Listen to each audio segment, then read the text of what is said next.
Bom dia, igreja. Graça e paz. Obrigado, Davi. Irmãos, que alegria tem sido passar apenas 24 horas o voo sai agora depois do almoço, mas passar um tempo aqui com a amada igreja. Com meu irmão Davi, com a Laura, com o Tiago e a Ana, e ver como Deus tem abençoado esta igreja, pastor Ciro.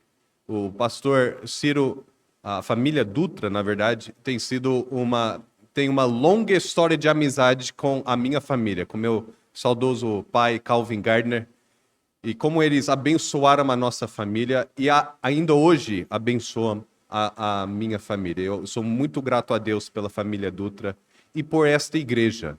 Que os irmãos recebam não só o meu abraço, mas o abraço da Igreja Batista da Graça, lá em São José dos Campos. Ali fica 1 horinha de São Paulo. Se vocês estiverem passando por aquele região, vocês estão em casa, a sua segunda casa, digamos assim, a sua casa da praia. Vocês podem passar lá em casa e almoçar com a gente, vocês serão muito bem-vindos. Nós temos muito amor por vocês. Eu queria convidá-los a abrirem as suas Bíblias no livro de Atos, capítulo 4. Atos, capítulo 4. E nós vamos gastar um tempinho hoje de manhã em Atos, capítulo 4. Vamos fazer a leitura agora, de início, só no versículo 31, por gentileza. Atos, capítulo 4. Diz assim a palavra de Deus, no versículo 31. Tendo eles orado, eles quem? A igreja reunida. Tendo eles orado, tremeu o lugar onde estavam reunidos.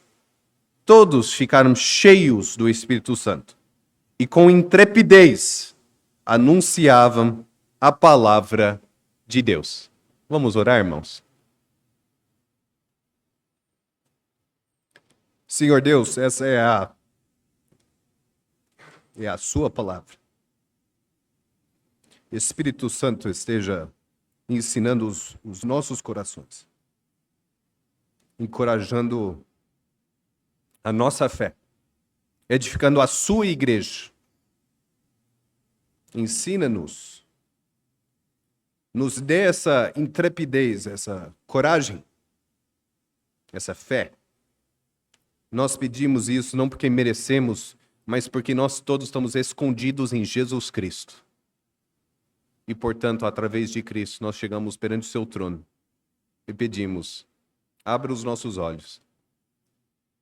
Em nome de Jesus Cristo. Amém. Irmãos, como é que era a igreja há 2000 anos atrás? Ou talvez uma pergunta mais interessante seria, como era essa igreja cheia do Espírito Santo? Como é uma igreja cheia do Espírito Santo? Aqui em Atos capítulo 2, em Atos 3, em Atos 4, nós temos os relatos dessa igreja tomando seus primeiros passos.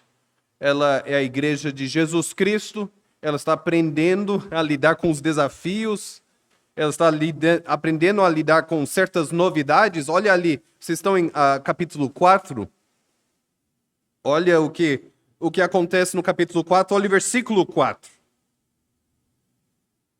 Muitos, porém, dos que ouviram a palavra a aceitaram, subindo o número de homens a quase 5.000 homens. Imagino se o Espírito Santo fizesse esse trabalho nesta igreja. De um dia para o outro, 5.000 pessoas. Nem cabe aqui. Como agir? Como fazer? E não são 5.000 pessoas que já conhecem o cristianismo. São 5.000 pessoas que estão crendo em Cristo agora. Não entendem a fé, mas entendem o suficiente para crer em Cristo. São 5.000 pessoas, você tem aí nessa multidão escravos, pessoas que vão perder os seus empregos por conta do evangelho, pessoas que vão perder seus casamentos por conta do evangelho. Como é que a igreja ajuda e apoia e abraça tanta necessidade de um dia para o outro? Enfim, o capítulo 4 vai lidar com alguns desafios que vão surgindo conforme a palavra de Deus está sendo anunciada. Ainda em capítulo 4, vai dizer que Pedro e João estão tendo um ministério de muito impacto. O Espírito Santo está com eles e por isso eles começam a ser odiados pelas autoridades. E eles são presos. Pedro e João são presos. A igreja, algumas semanas antes, a igreja passou e testemunhou Jesus Cristo sendo preso, Jesus Cristo sendo crucificado e morto, e agora Pedro e João também são presos. Então vocês podem imaginar que esta igreja já está pensando, bom, perdemos Pedro e João. Agora a outra liderança vai ter que levantar e evangelizar o povo. E vai dizer de fato ali no versículo 5, a respeito do julgamento de Pedro e João, diz no versículo 5 do capítulo 4, no dia seguinte, reuniram-se em Jerusalém as autoridades, os anciãos, os escribas, como o sumo sacerdote Anás, Caifás, João, Alexandre e todos os que eram da linhagem do sumo sacerdote. Uma pausa ali, eram essas autoridades que condenaram Jesus Cristo. Jesus Cristo, ainda que eram as autoridades civis que condenaram Jesus Cristo à crucificação, foram essas autoridades entre os judeus que condenaram Jesus e levaram ele às autoridades civis. Então você pode imaginar Pedro e João, agora eles estão perante os homens que, de certa maneira, crucificaram a Jesus. Agora chegou a vez deles. Pedro e João também estão pensando, muito possivelmente, essas serão nossas últimas palavras. Ainda bem que eu dei um beijo na minha esposa, porque de hoje eu não passo. É essa a ideia, é essa sensação meio pesada que começa Atos capítulo 4. De um lado, 5.000 pessoas sendo convertidas. A palavra de Deus é poderosa, mas do outro lado, pessoas sendo usadas por Deus, a liderança está sendo, aos poucos, perseguida. E aí diz no versículo 7, que esses autoridades, o sumo sacerdote, diz o versículo 7, e pondo-os perante eles, os arguiaram, com que poder, ou em nome de quem, fizestes isso, esses milagres? Diz o versículo 8, então Pedro, cheio do Espírito Santo, lhes disse, e aí vamos ler o que ele diz. Uma pausa aqui, irmãos. Quando consideramos a igreja cheia do Espírito Santo, homens e mulheres cheios do Espírito Santo, precisamos pausar e lembrar que o Espírito Santo é a terceira pessoa da Trindade. Eu vi um comentário uma vez, um pastor fazendo uma crítica, uma crítica correta. Ele diz, olha, para muita gente, a Trindade é Deus o Pai, Deus o Filho e a Bíblia. Deus o Pai, Deus o Filho e a Bíblia. Tendo esses três, a missão da igreja será feita. Como se o Espírito Santo é aquele que é muito usado por aqueles que creem em, talvez, milagres falsos. A gente prefere não falar do Espírito Santo, é como se fosse aquele tio que faz a gente passar vergonha. É melhor não falar sobre ele. Muito pelo contrário. A Santa Trindade é o Pai, o Filho e o Espírito Santo. Não é a força santa, não é simplesmente uma força, mas a pessoa do Espírito Santo agindo aqui em Atos capítulo 4. E agindo em nosso meio também. Então Pedro diz, versículo 8, Pedro, cheio do Espírito Santo, lhes disse, autoridades do povo e anciãos, Pedro pregando como se fosse a última vez.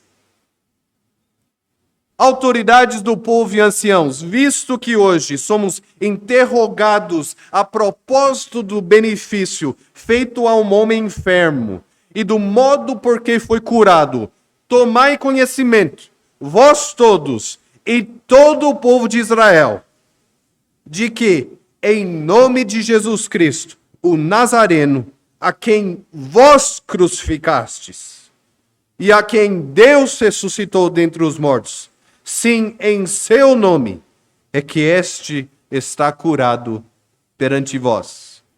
Este Jesus é pedra rejeitada por vós, os construtores, a qual se tornou a pedra angular. E não há salvação em nenhum outro, porque abaixo do céu não existe nenhum outro homem, nenhum outro nome dado entre os homens, pelo qual importa que sejamos salvos. A pregação de um homem prestes a morrer. Pelo menos ele imaginava que estava prestes a morrer. O que seria a última pregação de Pedro? Mas ele, cheio do Espírito Santo, ele anuncia, primeiro, o Evangelho com simplicidade. Irmãos, quando nós pensamos na igreja cheia do Espírito Santo, e eu quero destacar aqui 3 pontos: o Evangelho, coragem e oração. O primeiro item é Evangelho. Quando o Espírito Santo age, às vezes 5.000 pessoas são convertidas de um dia para o outro, mas nem sempre. Mas o que acontece sempre, quando há a presença do Espírito Santo, é o Evangelho é anunciado de uma maneira simples. Não simplista, mas simples. Queridos, o Evangelho tem muitas implicações. Nós vamos passar a eternidade conversando sobre o Evangelho, sem chegar ao final do assunto. Ou seja, o Evangelho ele não é uma coisa pequena, mas pode ser compreendida pelo menor coração, pelo menor fé. Até uma criança pode ouvir e entender o Evangelho. De certa maneira, eu com meus 4 filhos, eu chego à conclusão que as crianças entendem melhor o Evangelho. Nós tendemos a complicar o Evangelho. E se você olhar ao longo da história da igreja, quando o homem tenta se inserir na obra da salvação, eu faço X, eu faço Y, e por isso eu tenho segurança da fé. Ou eu faço isso, mas não posso deixar de fazer isso, é como se fosse um combo. Preciso fazer tudo. Quando o homem começa a crer nas obras, no legalismo, nas suas ações, ele começa a complicar a mensagem do Evangelho. E o Evangelho é simples. O Evangelho aqui é alguns versículos. É Pedro perante as autoridades, cheio do Espírito Santo, e ele vai dizer, resumidamente, resumindo, o Cristo que você crucificou é o Cristo que ressuscitou. O Cristo que você negou é o Cristo verdadeiro. O Cristo que você rejeitou é o Cristo que não nos rejeita. O Cristo que você odiou é o Cristo que nos ama. O Cristo do qual você tem fugido é o Cristo que nos busca, nos procura. O Cristo que foi crucificado é o Cristo que nos abraça em amor. Venha a esse Cristo. Essas são as boas novas do Evangelho. O Deus que te criou é o Deus que te amou. O Deus que te amou é o Deus que te buscou quando você não quis conhecer o amor, o amar Deus. O Espírito Santo aqui fazendo o papel de trazer à tona o Evangelho. Diz o versículo, no final do versículo 9. Em seu nome é que este está curado perante vós. Cristo que vive, Cristo em qual o seu nome tem poder. E de fato, aqui Pedro, ele aponta o dedo, ele diz assim, vós crucificastes, vocês rejeitaram Jesus Cristo. Mas aí no final do versículo 12, ele vai dizer assim, não há outro nome dado entre os homens, pelo qual importa que sejamos salvos. Pedro não está dizendo apenas, vocês autoridades crucificaram Cristo, vocês precisam de salvação. Mas Pedro diz assim, de fato vocês crucificaram Cristo, de fato vocês rejeitaram Cristo, mas Ele é a nossa esperança da salvação. Venha ser salvo. Evangelização não é venha ser como eu, crente. Venha ser como eu, batista. Venha ser como eu, que estou temente ao Senhor. Não, é essa atitude aqui de Pedro. Venha a Cristo, nós precisamos de Cristo. É no nome dele é que nós somos salvos, ali no plural. O evangelho simples. O homem complica. Deus é direto. Mas também tem a questão do versículo 12, a coragem sobrenatural. Coragem sobrenatural. Isso, do versículo 13. Veja ali, versículo 13. Ao verem a intrepidez, ou coragem de Pedro e João, sabendo que eram homens iletrados, e incultos, admiraram-se e reconheceram que haviam eles estado com Jesus. Aqui você tem, como foi dito lá no versículo 6, o elite da autoridade judaica.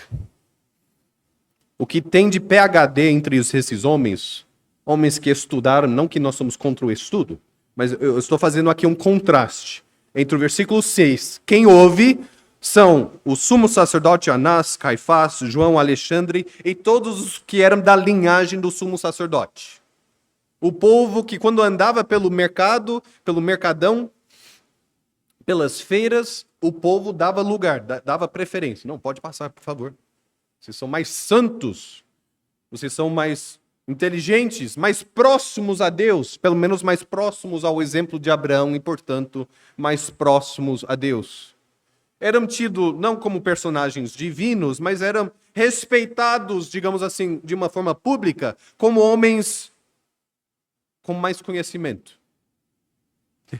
E é até interessante que o Espírito Santo é que ele vai inspirar essa palavra no versículo 13.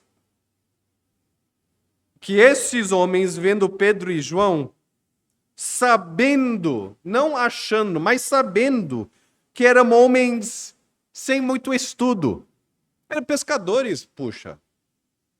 O trabalho de Pedro e João era saber pegar um peixe e vender por um bom preço. Pronto. Precisava ali calcular o troco. Pedro e João, eles vêm de uma linhagem. Eu não estou desmerecendo aqui o trabalho desses homens pescadores, mas eu estou dizendo que o trabalho deles tinha muito mais a ver com o mar, o tempo, a compra e venda, o comércio, do que com questões religiosas. Pedro e João não tinham acesso às cópias que os escribas tinham acesso. Não eram homens que você, ao ouvir, digamos assim, Pedro e João, se estivesse vivo hoje, muito provavelmente grandes conferências não chamavam Pedro e João para falar. Eram homens iletrados. Não só o sumo sacerdote diz isso, mas o Espírito Santo registra isso. Eram homens que você olhando assim não botava muito fé. Não queria que representasse talvez a sua igreja ou a sua denominação. Eram homens incultos, homens simples. Qual o diferencial? Vendo Pedro e João, admiraram-se. Porque eles tinham, olha só, ao verem, diz o versículo 13, ao verem a intrepidez, a coragem sobrenatural. Esses homens pescadores estão presentes, estão perante os maiores autoridades religiosas e ao invés de tremer, eles pregam. Eles estão a um passo da morte. E ao invés de se justificarem e dizer, olha, não, de fato, teve uma cura, mas só vai acontecer essa uma vez. Ao invés de se justificarem, eles apontam a justiça de Cristo e chamam com aquele último fôlego, achando que vão morrer, não só os sacerdotes, mas como diz no versículo 10, tomai conhecimento, vós todos e todo o povo de Israel, que Cristo foi crucificado, mas Deus o ressuscitou, e é este nome que nós anunciamos. Que coragem! De onde surgiu essa coragem? E esse é o segundo ponto. O Espírito Santo, quando ele está trabalhando numa igreja ou numa vida, o evangelho é simples. É anunciado com simplicidade. Mas segundo, o evangelho é anunciado com uma coragem sobrenatural. Esses homens admiraram-se porque gente simples estava chegando perante gente não simples. Está anunciando o evangelho. E a gente vê esse milagre repetidamente no Novo Testamento. Onde o escravo, transformado pela palavra, e o senhor dos escravos, transformado pela palavra, vão se assentar na mesma mesa. Onde o gentil e o judeu vão ter comunhão. Como assim? Transformação do Evangelho, obra do Espírito Santo. Irmãos, aqui em Presidente Prudente, quando vocês, nas suas orações, vão lembrar da Igreja Batista da Graça lá em São José dos Campos, peça que o Espírito Santo nos dê coragem. Essa coragem. Anunciar o Evangelho quando é fácil, é fácil. Anunciar o evangelho quando você tem tudo a perder é um pouco mais difícil. E nossa fé e a nossa pregação, ela é testada, ela é provada. Que o Espírito Santo nos dê essa clareza do evangelho e essa coragem sobrenatural. Mas tem um terceiro item, que é a oração. E se me permite, irmãos, o capítulo 4, a gente poderia ler o capítulo todo, mas eu vou dar um pulo para frente, tá bom? Devido à pressão do povo, as autoridades realmente vão simplesmente chamar a atenção de Pedro e João, não vai matá-los, não vai condená-los à morte e vai libertá-los, ok? Então Pedro e João libertos, eles não sabem por quanto tempo estão vivos, mas ganharam uma segunda chance. Eles vão aonde? Eles voltam à igreja. Olha aí, versículo 23. Atos capítulo 4, versículo 23.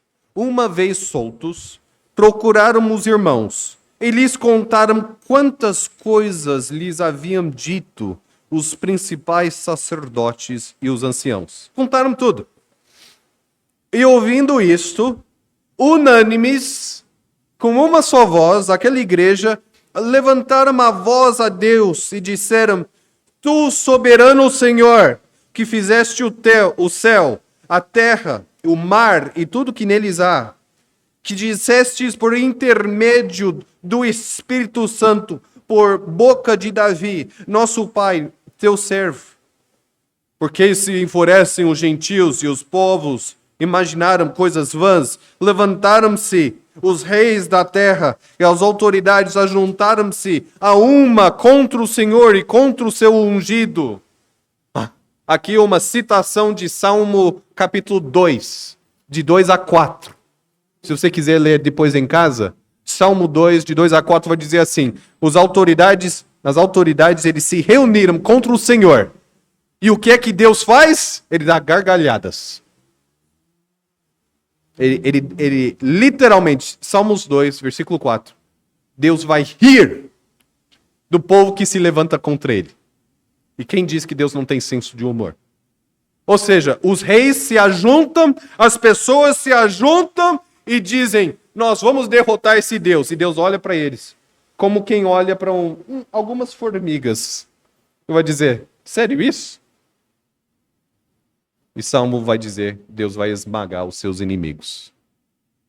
Esse é o Salmo citado aqui pela igreja. A igreja está dizendo: nosso Deus é soberano. vai vir as autoridades contra nós, nós temos uma autoridade ainda maior.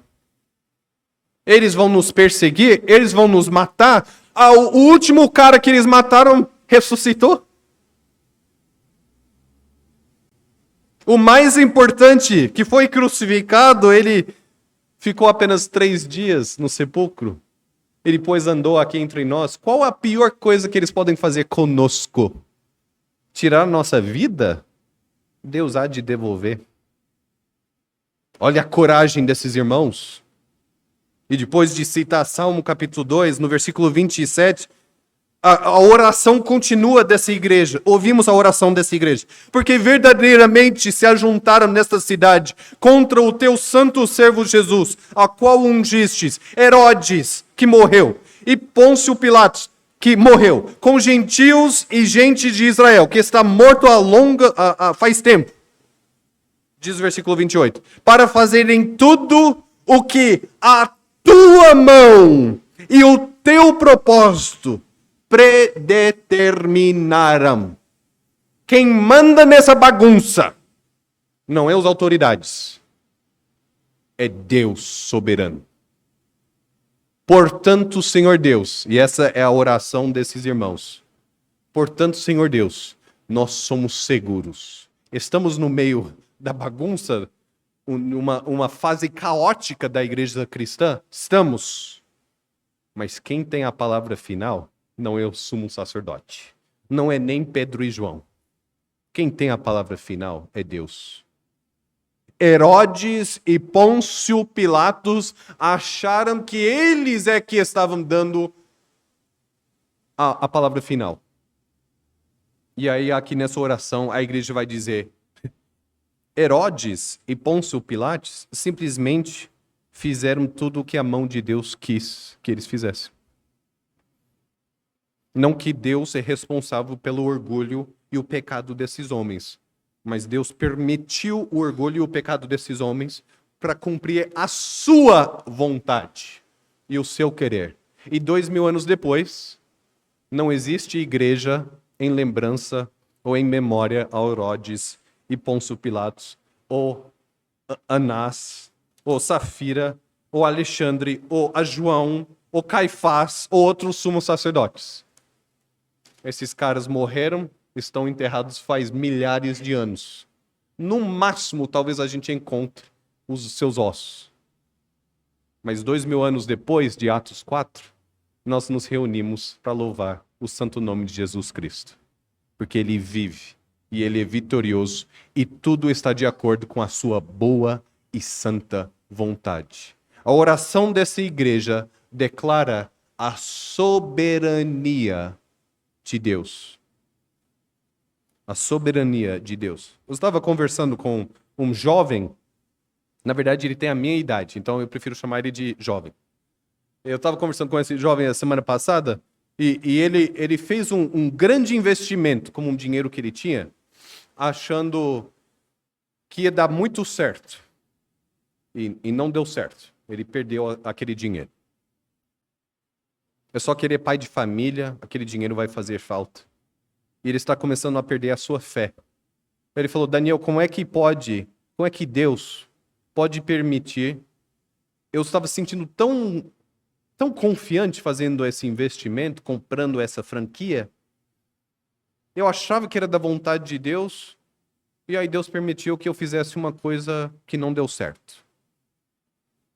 E eu tive que explicar para esse jovem que, de fato, a gente não entende a vontade do Senhor, no sentido de o que o Senhor tem em mente. Eu não sei se vai chover hoje à noite, se não vai.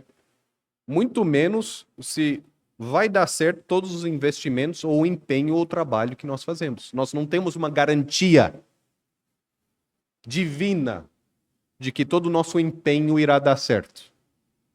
A garantia que nós temos é que a vontade do Senhor, a vontade revelada do Senhor, será feita. Ele vai cumprir a sua palavra. Ou seja, quando passamos por crises, de fato nós sentimos abalo, nós somos abalados. Mas a vontade do Senhor não é abalada. A vontade do Senhor, ela não se perde Em quem, a palavra do Senhor vai dizer assim, em quem não há sombra de variação. Não há variação no Senhor, não existe altos e baixos no Senhor Jesus Cristo. Na nossa realidade, na nossa vida, existe altos e baixos.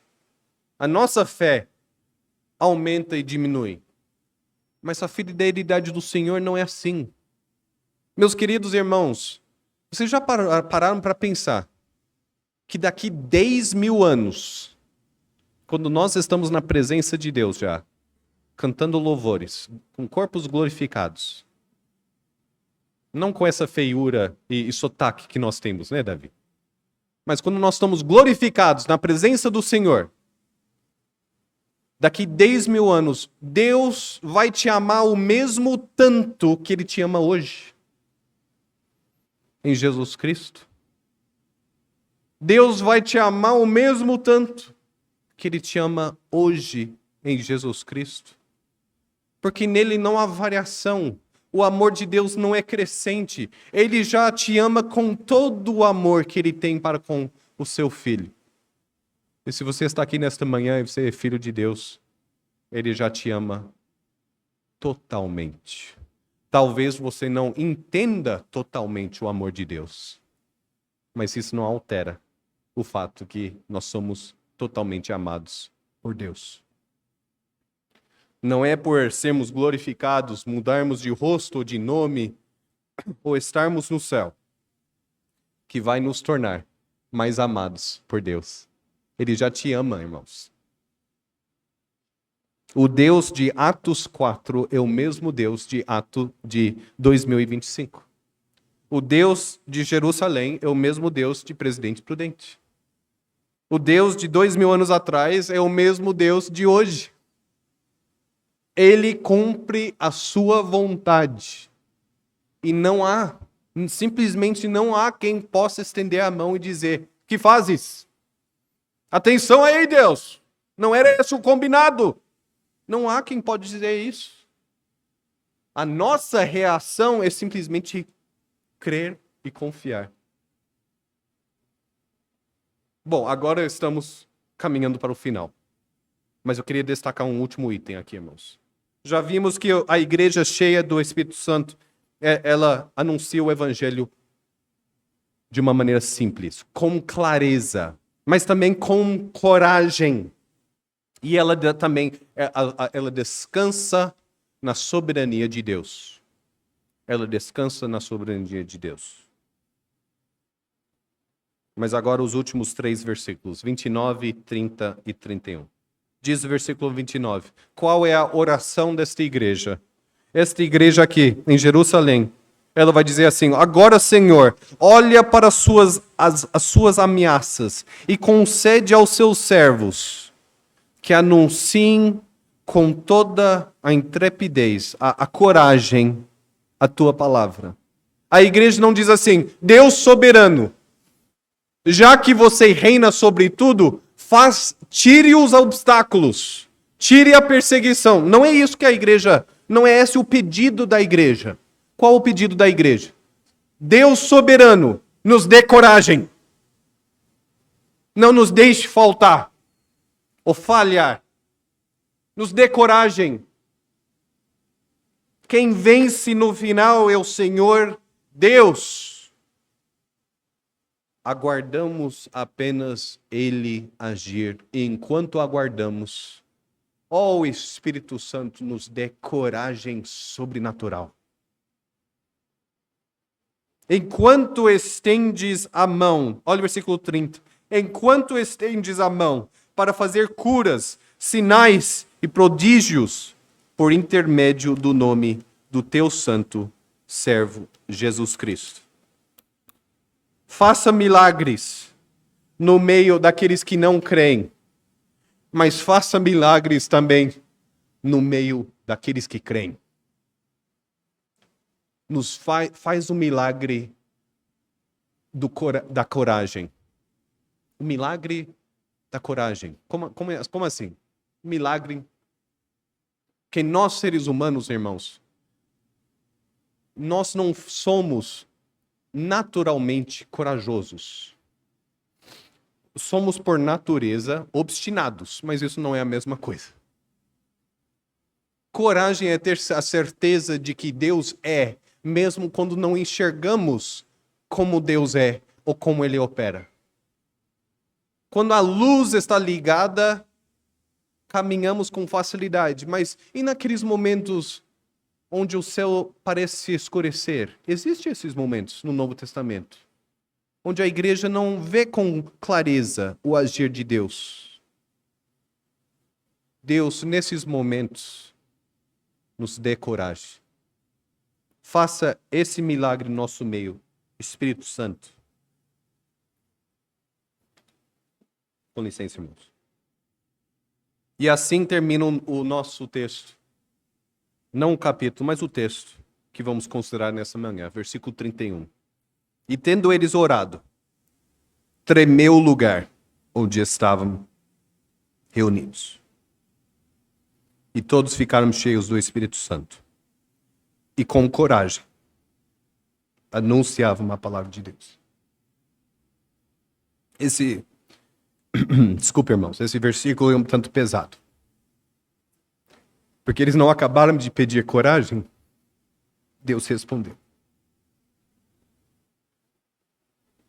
E muitos aqui desse capítulo 4 vão sofrer perseguição e não vão chegar no último capítulo de Atos. A igreja primitiva é a igreja perseguida. E eles não pedem por vida, eles pedem por coragem. E o Espírito Santo desce sobre aquela igreja e dê a eles exatamente o que eles pediram. Irmãos, se o Espírito Santo dê a essa igreja exatamente o que ela pede, o que seria?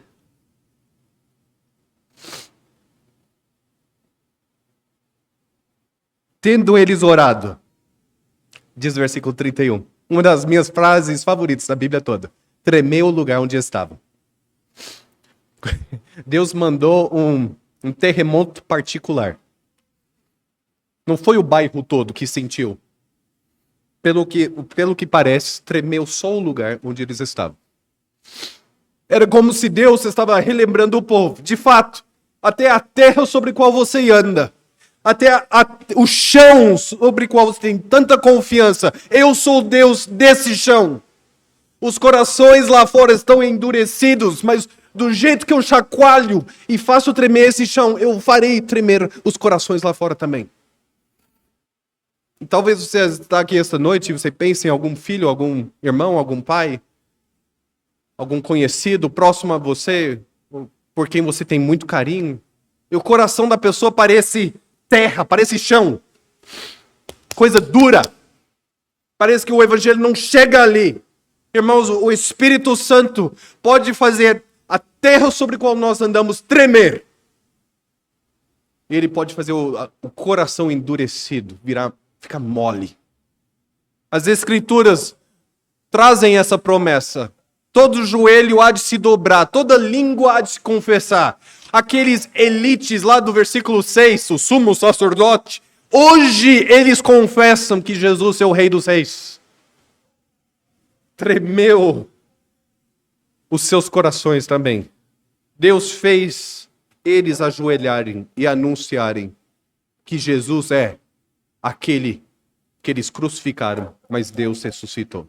Então a igreja, ela sai aqui do versículo 31, encorajada a anunciar o evangelho com simplicidade, com clareza, com coragem e descansando na soberania de Deus.